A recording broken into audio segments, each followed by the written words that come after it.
Si chiude con la nona, una prova per 5-6 anni, non vincitori di 15.000 euro in carriera, sono in 7 dietro le ali della macchina dopo il forfait di Clark Cable Holm.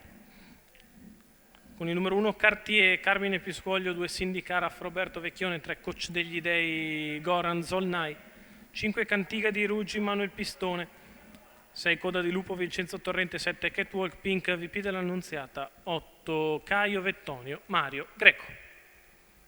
Macchina prende velocità e stacca con il tentativo di andare davanti parti di Cantiga di Ruggi, l'errore di Coach degli Dei.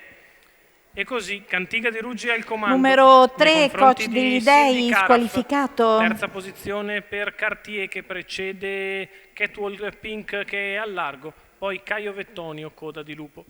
Si completano i 200 metri da parte di Cantiga di Ruggi in 15,6. Va a chiedere e ottenere strada Cindy Caraf che passa a condurre.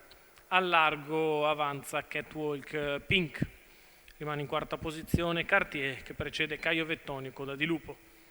38 per i primi 400 metri di corsa con la leader Cindy Caraf che deve accelerare perché Catwalk Pink mette pressione al suo esterno.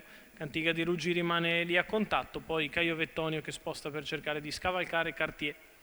Si accelera ora con Catwalk che dà un severo attacco a Cindy Caraf, la quale viene scuffiata per reagire all'attacco del rivale. 29,3 il secondo parziale, più veloce del primo, 1 minuto per i primi 800 metri.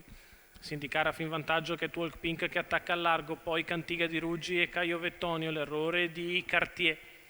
La curva di destra passata numero in 1 14,9, Cartier, squalificato. Il primo chilometro e Catwalk Pink tende a passare nei confronti di Cindy Caraf.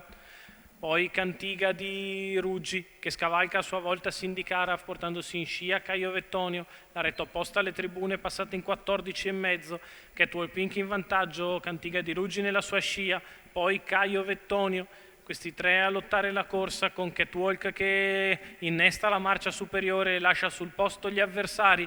La retta per Catwalk Pink che se n'è andato dalla compagnia mentre Caio Vettonio sposta per andare all'attacco di Cantiga di Ruggi per il secondo posto nel finale. Catwalk Pink che vince come vuole nei confronti della lotta per il secondo con Cantiga di Ruggi che si difende da Caio Vettonio. 29 ad arrivare, 1:13,7 ragguaglio cronometrico, il successo di Catwalk Pink, VP dell'Annunziata Battista Congiu per Giuseppe Rovida, figlio di Vivid Wise AS, che si impone in percorso esterno a media di 1:13,7. La vittoria in chiusura per il pomeriggio dell'Arcoveggio è tutta di Catwalk Pink, Vincenzo Piscoglio dell'Annunziata.